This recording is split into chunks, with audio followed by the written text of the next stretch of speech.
ISO certified, world-class quality. ACS! Mare, karong panahon na, dapat luwas ta sa peligro pirmi. Limpyo diri, limpyo dito, para 99.9% sigurado. Kunya, ang inyong sanina nagkilaban sa Brand X. Sigurado kang limpyo, pero naay baho, kagaw na. No, seryoso? Oo, ang sanina nga wala na naman og maayo ay naay mga mancha nga dili makita nga tubuan og mga kagaw. Don't worry, Ariel, endorsed by Philippine Society for Microbiology, removes stains and 99.9% of germs. Wow! Di ba riyan ako? Goodbye to 99.9% of germs. Ariel, germ removal is tested on one representative germ, K. pneumoniae, on cotton versus leading detergent. Dunay senior citizen nga kauban sa balay, likay nga makagawa sa balay. Baka na og limpyo og sustansyadong pagkaon aron pangontra sa COVID-19. Usa ka pahinumdum gikan sa ACS Manufacturing, maker of unique toothpaste. Ang Pride with Fabric Conditioner. Ngayon, may blooming na bango ng Sakura. Sakura, Sakura ang bango. Sakura, Sakura ang pride ko. Blooming ang laban ako. Pride, Sakura, Sakura. Pride with Fabric Conditioner. May Sakura Blooming Pearls para sa labadang blooming sa linis, labadang blooming sa bango for as long as 24 hours. Blooming ang laban ako.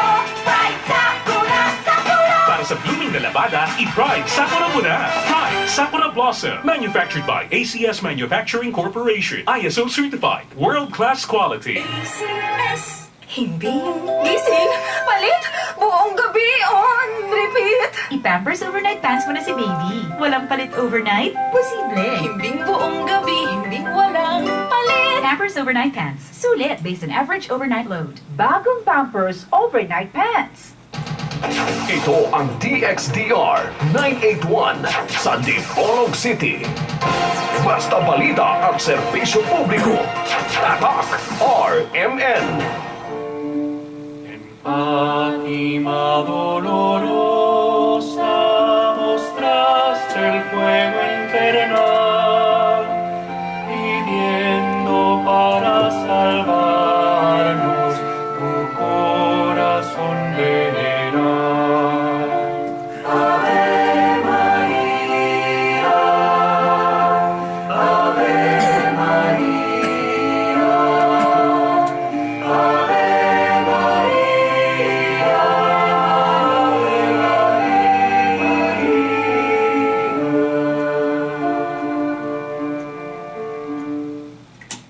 Okay, nianausab ang tulumanon nga giuluhan ang kahayag sa pagtuong Katoliko. Uban gihapon niining ubos ninyong alagat sa maong tulumanon, Silbert Donduyano Senior alias Veritas. Okay, sa gihapon ang magkauban nato dinhi sa istasyon ang atong mga kasamang radyoman sa technical side, si kasamang radyoman Danny Luod, o kusab si kasamang radyoman Dax Ilumba. Sa gawas, maong gyapon si kasamang radyoman Kion Ilumbaling o si kasamang radyoman Rinaldo Cuenca. Okay, sa gyapon, pasiunang patimbaya sa atong amahan dinhi sa istasyon ang atong station manager si kasamang radyoman Edgar Dagumo ubana sa iyang mga kaubang mga radyoman. Okay, sige hapon ang atong pizza karon. Ako muingon niya paghihapon ta no sa unang bulan sa bagong tuig 2021 Enero 10. Okay, Enero 10 2021. Okay, kanong adlaw ato pong gisaulog ang solemnidad sa pagbautismo sa atong Ginoong Jesucristo. Solemnity of the Baptism of our Lord Jesus Christ. Okay, nagpahinumdum ni nato pod nga mao ni ang atong entrance pod no sa atong pagkakristohanon, sa atong mga Kristiyano nga mao na nga kung nagtuo ta sa Ginoo magpabautismo kita. Okay. Now, mga tinahod nga tigpaminaw, sige po no, ako moingon, maayong adlaw sa Ginoo. Sa miyaging Domingo, sa ganito atong naisgutan. Okay. O akong isaad ninyo nga mupadayon ta sa kining Sabat. Pero sa dili pa tamo adto sa Sabat kay ato naman yung fix yun nga ato ginasiyang hisgutan. Ato sang kini bang balik lang tao ning mahitungod sa bautismo kay ang atong Kinong si Kristo gibautismuhan mi gyud siya, di ba? Nga kung bot na hunaon gani nga nung bautismuhan pa man siya nga wa man siya sala, di ba? Nga ang atong bautismo katuyuan ni ana pag papasman sa atong mga kasalanan, ma-original sin man o ma-actual sin. Pero anong nagpabautismo man ang atong Ginoong Kristo nga wala man siya sala, ma-original man o ma-actual sin? Unang hinungdan mao nga tungod kay panigingnan. Okay, panigingnan. O niya, maugid po na ang iyang pagkasiya. Nga bisan siya nga walay sala, iyan yung ipakita nga magpabautismo siya. Sign of humility po na. O, di ba? O ang bautismo nga nadawat sa atong Kinong si Kristo, kung atong ayuhon og balanse, kay doon naman uban nga kantong bautismo sa Ginoo giitusmaw gito siya, gi-immerse. Tungod kay naaman sa suba ko no, kay sa Jordan gud gibautismohan siya ni San Juan Bautista. Pero kung tanaw nato pag-ayo ang Biblia, objectively, Biblia lang kung basahon nato, wala man pod giingon diha nga gitusmaw gyud siya sa pagbunyag. Di ba? Wala po giingon nga giwisikan o gibuan. So, both, kung maghisgot ta og explicit statement, kanang litra por litra, di gyud ang kaingon nga si Kristo sa iyang pagbunyag, gibunyagan siya ni San Juan Bautista nga gitusmaw gyud siya. Kaya wa man giingon nga gitusmaw gyud. Gani, kung atong basahon, giingon man sa maong tudling nga sa nabautismuhan na ang atong Ginoo, mihaw siya sa tubig.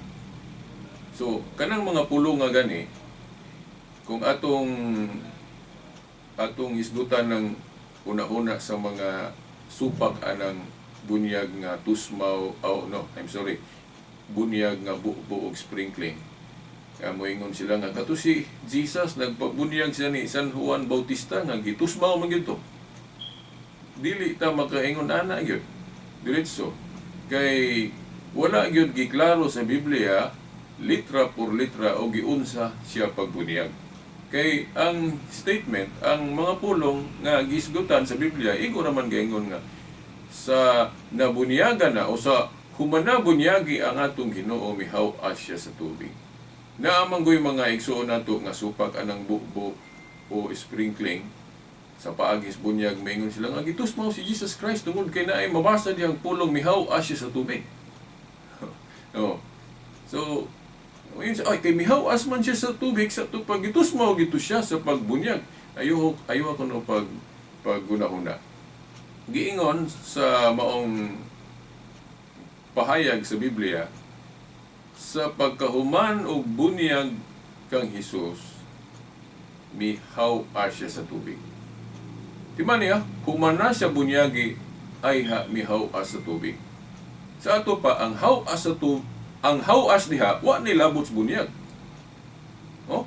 Humana man siya bunyagi ay mihawas.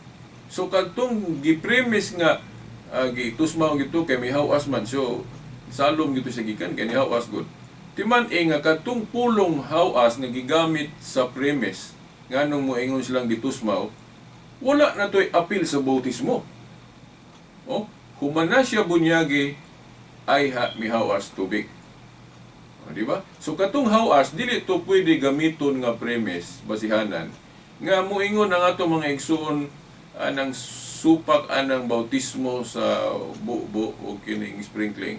Dili na mahimong premise nga naman kay katong hawas dito wa na labot bunyag. Ang pangutana karon, giunsa man siya pagbunyag? Na kung magsalig lang tas Biblia, di ta gyud ka. di ta kahibaw. Kay wa may video ang Biblia. May tatog na video na di prasa nang nagaling sa social media sa Facebook nga magbasa tag mga artikulo unsa nang gipang post diha, gi-type yan na po'y video dayon. Oh.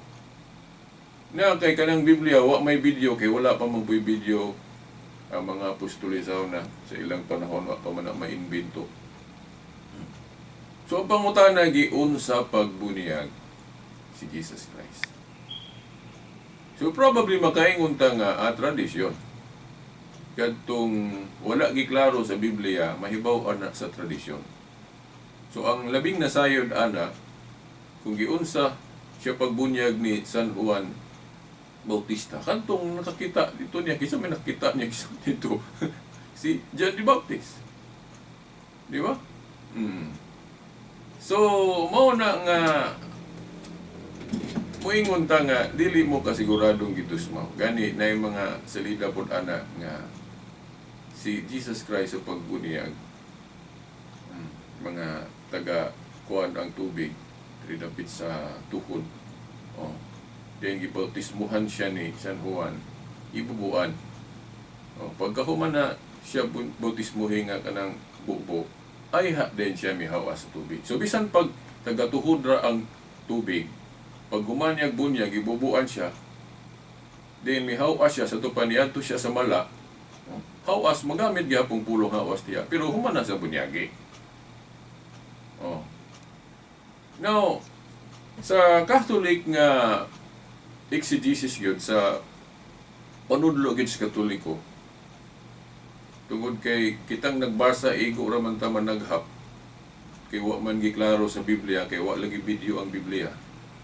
So ang Katoliko moingon base pod sa nakita gyud sa history. Si Kristo mahimong gitusmaw siya sa pagbunyag, mahimo pong gibubuan siya or giwisikan lang ni John the Baptist. So, buot ipasabot ang Katoliko, bisan asa anak nga paagi sa pagbunyag, way problema na. Gitusmaw man ang Ginoo, gibubuan man siya sa pagbunyag o giwisikan lang. Balid na kay sa Katoliko nga pagtuo, kanang tulo ka form paagi sa pagbunyag gidawat na. Kanang tusmaw, bubo o sablik. Okay, gidawat na. Kay kung wingon mo nga way labot ng sprinkling o bukbo nga paagi sa pagbunyag, nya kay naa may tagna sa Biblia nga bukbo ang gigamit o sprinkling. Asa man na mabasa sa Ezekiel 36 tudling 25. O nga nagisgot dihag paglinis pinagi sa tubig. O unya ang linisan diha dili kanang buling na to kanang maligo kalita, buling sa lawas dili kay ang gilinisan diha salaman. So kung magkisgot galig mugamit og tubig sa paglimpyo sa sala, wa na ilaing gipasabot ka bautismo. So prophecy na tagna na sa umaabot nga naay pagpanglinis, paghugas, hugas sa itong mga kasalanan, wa may laing gipasabot diha. Bautismo man, di ba, bunyag. Kanya ang gigamit nga pulong sprinkle. Then sa ubang mga hubad na sa Cebuano, ilan ang gihubad galing bukbo o wisik o ingon ana. So valid na siya nga form. Labi na kung magbunyag ta og bata nga masuso, di po siguro wa po siguro ayo nga atong itusmaw di na pablo mautong pa ng bata, di ba? Niyang kana pong mga masakiton o niya kanang nidawat sa pulong sa Ginoo nga nadia sa prisuhan mga piniriso niya mo hangyo pagyug kadiha nga ipagawas na kay madto ta suba o ato swimming pool kay bautismuhan o ipagawas makaikyas pa lang na ikaw ni manubag na. Okay. So, common sense. Nga nung dili ba pwede bubuan lang o wisikan. Importante lang na tubig diya sa pagbautismo. Nya, sa history, mo magyud po na ang nakita yun nga paagi sa bunyag. Mahimong wisikan, mahimong bubuan, o kanang tusmaw. Gidawat sa Katoliko ng tusmaw. Nga kanang gibansay sa mga dili Katoliko. Ang problema lang kay ang mga dili Katoliko dili mo dawat anang paagi sa bunyag nga bukbo o sprinkling. So, mura bag ilang gi-undermine o gibaliwala ang history. Siguro, wa ko sila kahibalo. Di ba? Unya, na mong ko'y referensyang katoliko nga gawi o nila ana nga kana ko nung, for example, mag-isgutag bunyag sa bata. Kana ko nung pagbunyag sa bata, diha na ko na nagsugod sa ikaduhang siglo. Oo. Mutuo mo na nga kanang pagbunyag sa bata diha na nagsugod sa mga ikaduhang siglo. Dili ko na tinuod. Kanang pagingon nga ang pagbunyag og bata nagsugod diha na sa ikaduhang siglo. Ang reality ana good, kung maghisgot tag mga dokumento anang pagbunyag, kung mangita tag mga basahon unsay mga gibasihan nato ana, sa mga basahon nga nasulat, ang explicit statement gyud nga naagi pagbunyag og mga bata diri na sa ikaduhang siglo. Oh.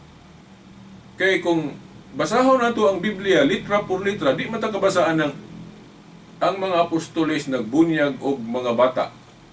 Na dili ta kabasaan na litra por litra, pero naay gi-implied o gipasabot lang nga probably naagi pagbunyag sa bata samaan ng tulo ka kaso sa Biblia nga nagbunyag sila og tibuok panimalay. Di ba? Sa tulo ka kaso diha nga nagbunyag og tibuok panimalay, makaingon ka nga walay bata? O wa giapil ang bata? Wa man pud giingon sa Biblia nga wala iapil ang mga bata. Giingon man yun nga nagbunyag og tibuok panimalay. Now, hinoon kung muingon tag objective ba na o subjective ba na kung muingon tag nga naay bata o wala. Now, both sides di ta kaingon nga objective. Kaysa ako na laging giingon wa may video ning Biblia. Pananglit mo ingon mi nga tibuok panimalay man gibunyagan sunag ito'y bata. Subjective. Nga naman kay kuha naman na kanang spekulasyon naman po na nga posible. Gawas kung naay video nga nakita gyud nga naagi bata ditong gibunyagan kanang klaro. Di ba? Oh. So kaming moingon nga naagi bata dito kay tibuok panimalay man. Na kana subjective amo ra po ng mga panguna-una nga posible kay tibuok panimalay gyud. Kung moingon pud mo nga walay bata na parehas gyapon na nga nag-speculate gyapon ka. Subjective gyapon. So walay objective nga interpretation tungod kay wa may bidyong makita sa Biblia. Basta lang gaingon diha nga nagbunyag og tibuok panimalay. Di ba? Oh. Kung moingon mi nga naay bata kay tibuok panimalay gyud, di pud mi kaingon ana objectively. Kamo pud di pud mo kaingon objectively nga walay bata. Kay may laging na video ng Biblia. So tabla ta anang duha. Pero kung ayaw na tugtuon ang history, dili unta masulat diya sa ikaduhang siglo nga naagi pagbunyag og bata. Kung wala na sa tradisyon. Di ba kay kining Biblia god na may tradisyon gani nasuhat ning Biblia gikan mas tradisyon. Di ba?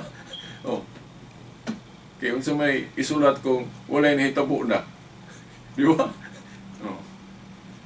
So, moingon tag Biblia tradisyon, nasulat o wa na masulat.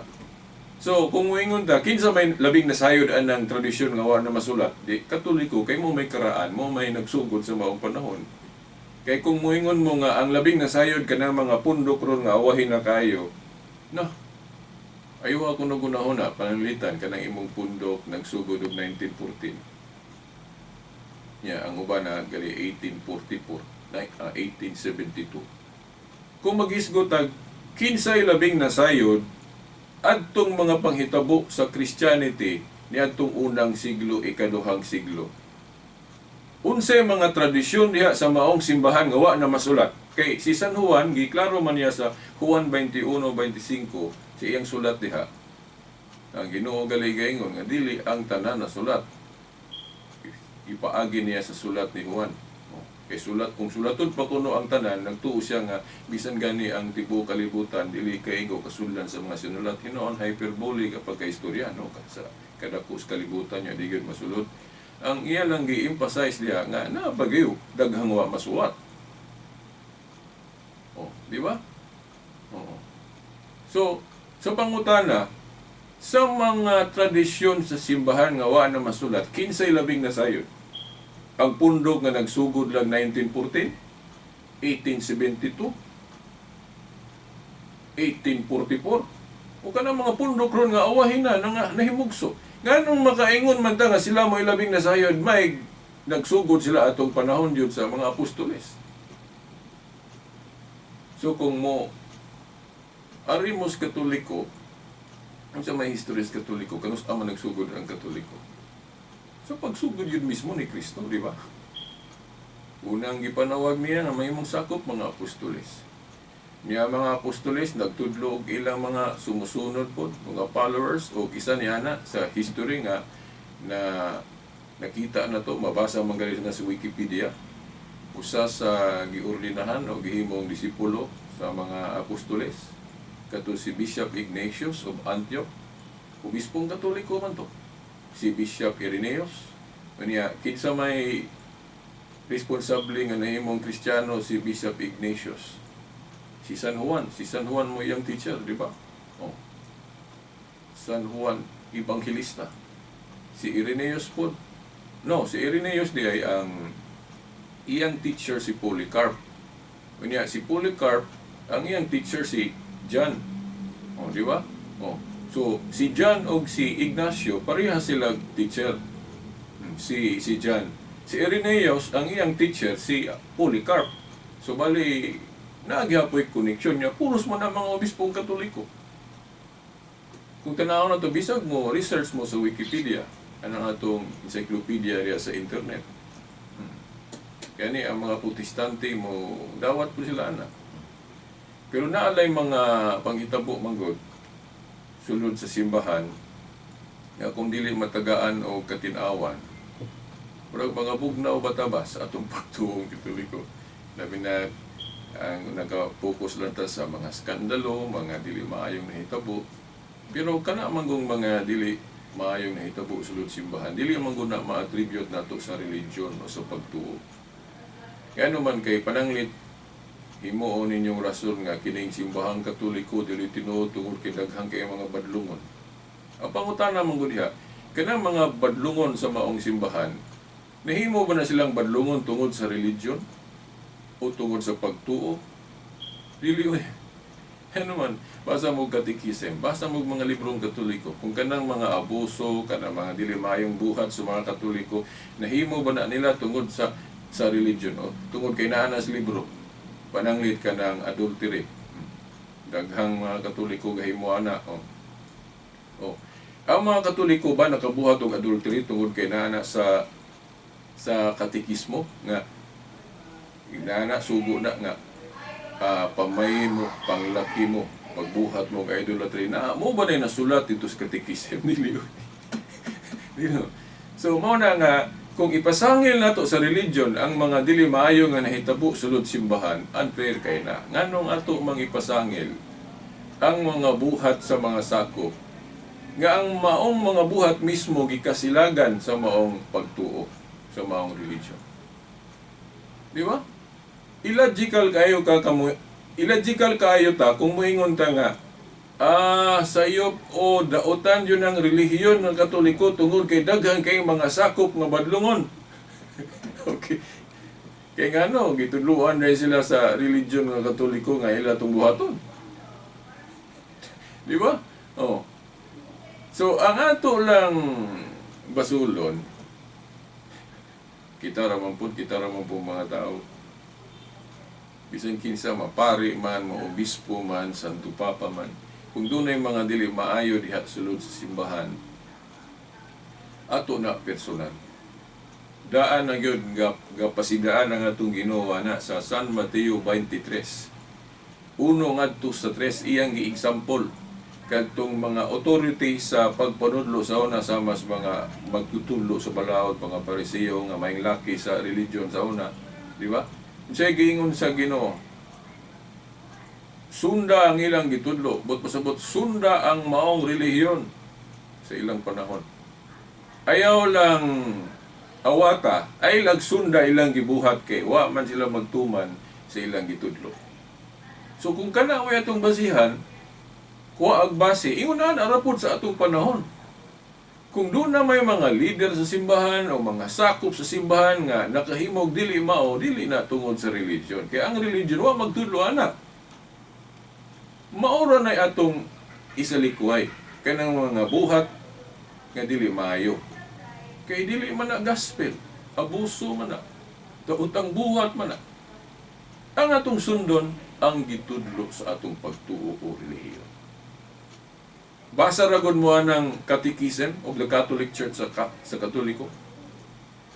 Kay naa diha magiyahan taon saan pag-interpret ng Biblia. No? Kay kanang Catechism go do Biblia, ang uban may anong dugangan pa manggo ng Biblia, ano na pa may Catechism? No? Ang Catechism ang purpose diha na to may baw ano giun sa pag-interpret sa simbahan ang Biblia. Kay nag-ingon man ang Biblia diha sa Mateo 18:18. Ang inyong idili dili sa yuta, idili na ko sa langit, ang inyong itugot. Oh. Ang simbahan may giingnan ana sa Ginoo. Subot po sabot, di lang kay mutuo taan ang gisulat. Mutuo po ta og yun sa pag-interpret sa simbahan nga tinuod ha kanang Biblia. Kay kung basahon po nato ng Mateo 18:17 hangtod 18, ang simbahan gihimo mang final arbiter. So ito pa, Supreme Court, kay kinahanglan mo duol, mo adto magkunuta sa simbahan. Kung dili kunuta mo tuo sa simbahan, isipon tang makasasala. So, gihimong spokesman sa Dios ang simbahan. Di ba? So, kung mayon ka nituo ka sa Biblia, nya wa ka mo tuo sa simbahan. So, buto sabot, kung giun sa pag-interpret ng Biblia, so, kinahanglan mo mubasa ta sa libro anang simbahan na. So, nagsulat man siyang katikismo, so mo nang mubasa tag katikismo. Di ba? O niya, inigbasa na itong katikismo kay wala man ang mga buhat nga dautan. Di ba? Okay. Puros mo na maayo. Gani, gitudluhan taon saan pagsunod ng napulo kasugo. Morally. Di ba? Oh.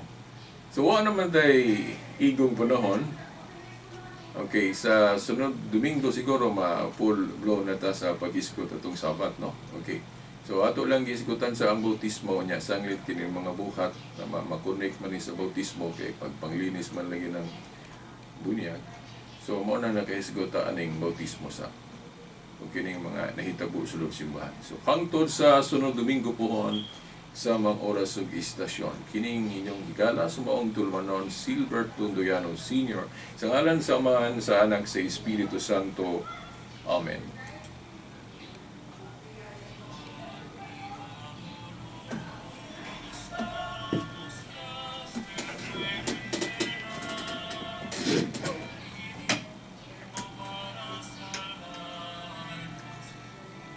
Corazón venera.